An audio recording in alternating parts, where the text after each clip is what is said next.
जाते वक्त खाने के वास्ते कुछ तो भी बीवी के वास्ते लिख जा बोला।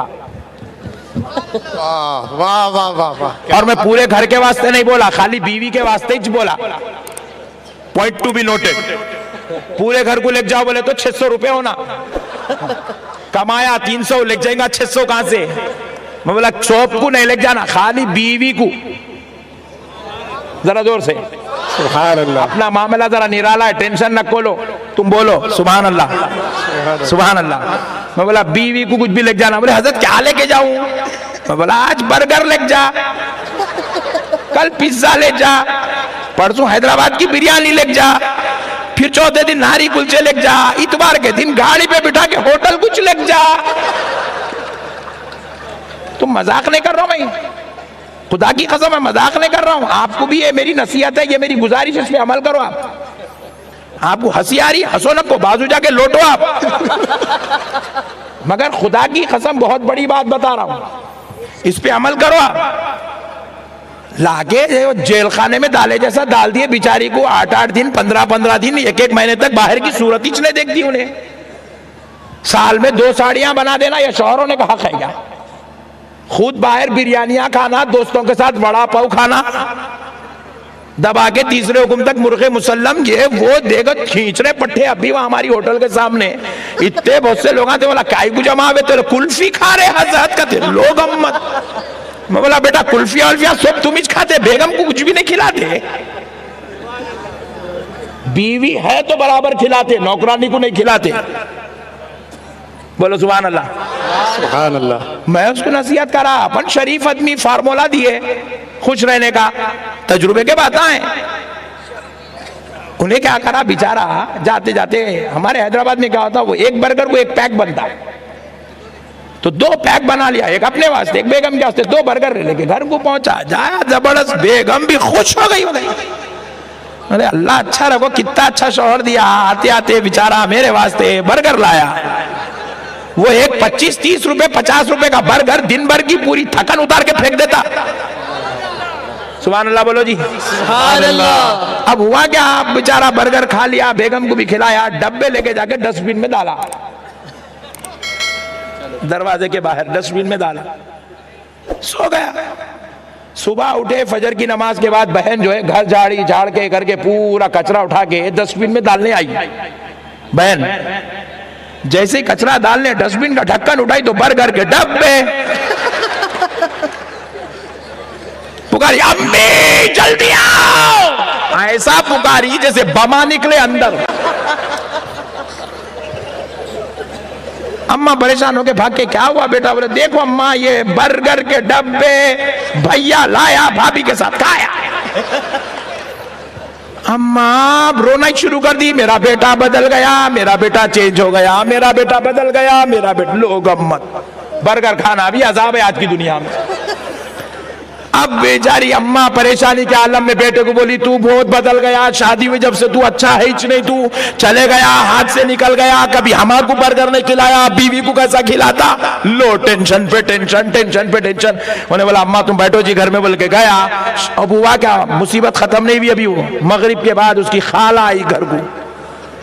अम्मा क्या करी, खाला को शेयर करी, बोले बेट बहन ऐसा कर दिया मेरा बच्चा, अलग अलग लाके बर्गर खा रहा, क्या करना?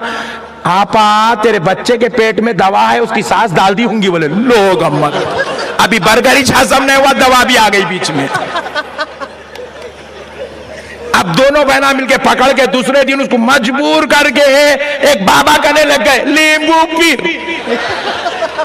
आपको बहुत दूर से ला रहा हूं मैं, आप समझ रहे कहां का किस्सा सुना रहे हजरत, हो रहे सो चल रहे सो वाकयात है। नींबू पीर करने लाए, नींबू पीर को लाके इन्हें सुना दी बुढ़ी पूरा, साहेब इसकी सांस दवा डाल दी, इन्हें बदल गया साहेब, चेंज हो गया। बोला फुकट में गिराक मिल रहा, कहीं को छोड़ो। उन्हें बोला दवा निकालता हूं 5000 रुपए होते, लोग अम्मत फुकट का गिरा गए। और आज के जमाने में सबसे आसान बिजनेस क्या है मालूम? आमिल बन जाना, विदाउट इन्वेस्टमेंट बिजनेस है ये।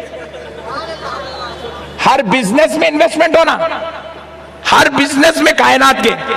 ये जो नींबुआ काटने का बिजनेस है, नारेला फोड़ने का, विदाउट इन्वेस्टमेंट है। खाली पर्दे के ऊपर लिख के लगा दे तो किस्सा खत्म, लोग आना शुरू हो जाते हैं। प्यारे बुजुर्ग और दोस्तों, अब आ गए बोले 5000। परेशान हो गई, बोले साहब दवा है पेट में, हाय निकालना पड़ता 5000। साहब कुछ तो भी कम करो, 5000 होते।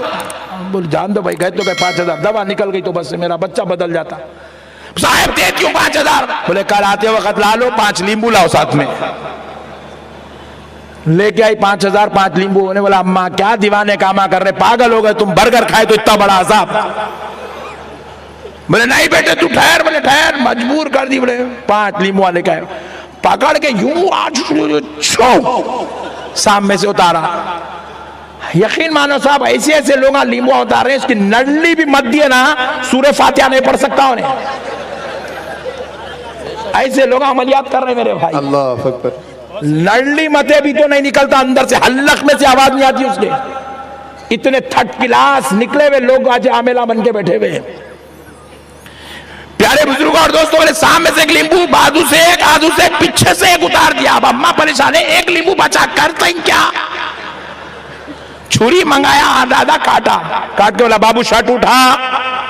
उन्हें परेशान होगा, ये क्या कर दे रहा रे बड़े भाई, एक बर्गर खाया इतनी बड़ी पनिशमेंट, शर्ट ही उठाने लगा रहा। शर्ट उठाते कि उसके पेट पे डाल के नींबू यूं यूं यूं यूं करके पेट पे फिराया, फिर आके यूं हटा के नींबू पूरा काला हो गया। देखिए अम्मा दवा निकल गई, दवा है वो, पेट पे का मैले रहे होले वो। याद रखो ये अल्लाह की तरफ से एक अजाब है, ये रहमत खुदाबंदी से दूर होने की निशानी है। ये किन लोगों को नसीब होता है? ये आमिलों की जरूरत उनको पड़ती है जिनको गौसे आजम की मोहब्बत नसीब नहीं होती है। अरे जो गौस का दीवाना बन जाए, जिसकी जुबानों पर अल मदद या गौसे आजम का तराना होता है, जो अगली या शेख अब्दुल कादिर जीलानी कहता है, अल मदद या हजरत सैयद शेख अब्दुल कादिर जीलानी की सदाएं लगाता है, जो अपने घर के ऊपर गौसे आजम का झंडा लगाता है, जो घर के अंदर गौस की 11वीं करता है, उसे नींबू नारियलों की जरूरत नहीं पड़ती, वो आवाज देता है तो बगदाद वाला आका उसकी मदद के लिए तशरीफ लाता। नारे तकबीर, अल्लाह अकबर, नारे रिसालत, या रसूल अल्लाह, नारे हैदरी, या अली, या अली, या नशीने हुजूर अशरफुल उलमा जिंदाबाद, हज़रत अल्लामा अहमद नक्शबंदी साहब खिला जिंदाबाद, जाने गौसे आजम जिंदाबाद, उलमाए अहले सुन्नत जिंदाबाद। लाला दोस्तों, गौसे पाक को समझो। सरकार गरीब नवाज कहते हैं, सरकार आपके कदम न सिर्फ मेरी गर्दन पर, मेरी आंखों, मेरे सर पर भी है।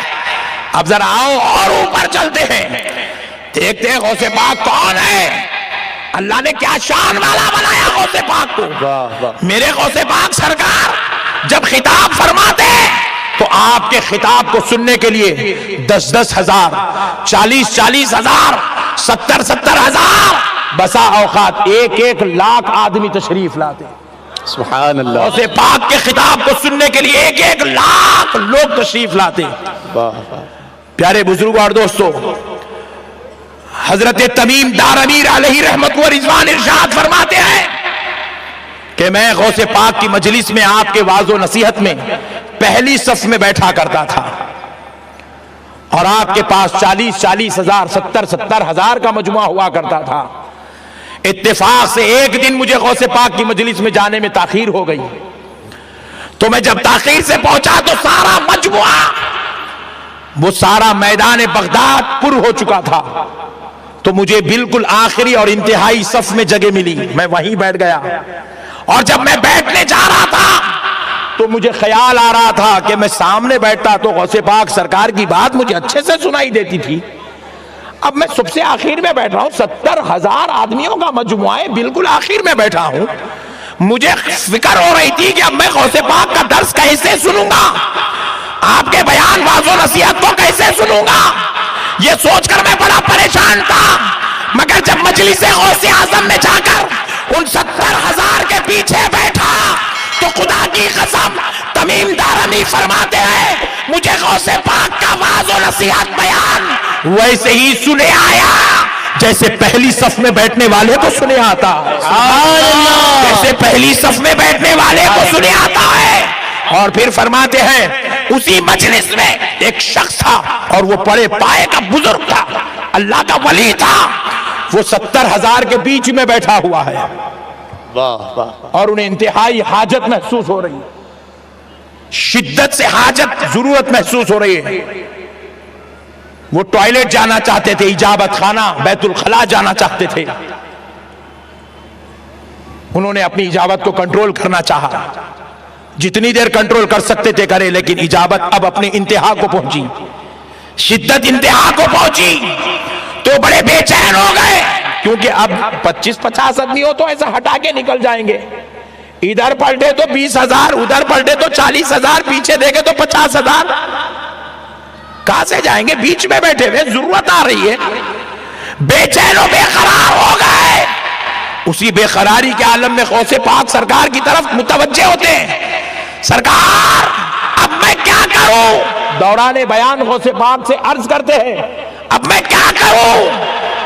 जरूरत महसूस हो रही है और इंतहा शिद्दत के साथ। गौसे पाक सरकार, हालांकि उन्होंने आवाज नहीं दी, बस खाली अंदर आपकी तबीयत में महसूस होता है गौसे पाक क्या करूं। गौसे पाक सरकार ऐसे बाजू से अपना रुमाल उठाते हैं और उनकी तरफ फेंक देते हैं, जैसे ही फेंके वो रुमाल उड़ता हुआ उनके ऊपर जाकर गिरता है, उस बुजुर्ग पर जिनको हाजत महसूस हो रही है। वो फरमाते हैं, खुदा की कसम रुमाल करीब आया, जब मुझ पर गिरने लगा तो मैं उस रुमाल के गिरने के वजह से आंख यूं बंद किया, जैसे ही बंद किया फिर मैंने जब आंख खोली तो मैं क्या महसूस करता हूं, एक जंगल में बैठा हुआ हूं, क्या बात। इधर पलट कर देखता हूं इंसान तो इंसान, चरिंद परिंद भी नजर नहीं आता। तो मुझे शिद्दत से जरूरत आ रही थी, मैंने एक कोना देखा और वहां जरूरत कर ली, जरूरत से फारिग हुआ, फिर एक जगह गया, पानी मिला, वहां से वजू भी कर लिया, वजू करके फिर मैंने सोचा कि भाई मैं कहां हूं, गौसे पाक की मजलिस में था, यहां कहां गया, अभी ख्याल कर ही रहा हूं, चेहरे पे से रुमाल हटाया तो फिर गौसे पाक की मजलिस में बैठा हुआ। प्यारे बुजुर्ग और दोस्तों, ये है गौसे पाक सरकार। हमने गौसे पाक सरकार को नहीं समझा,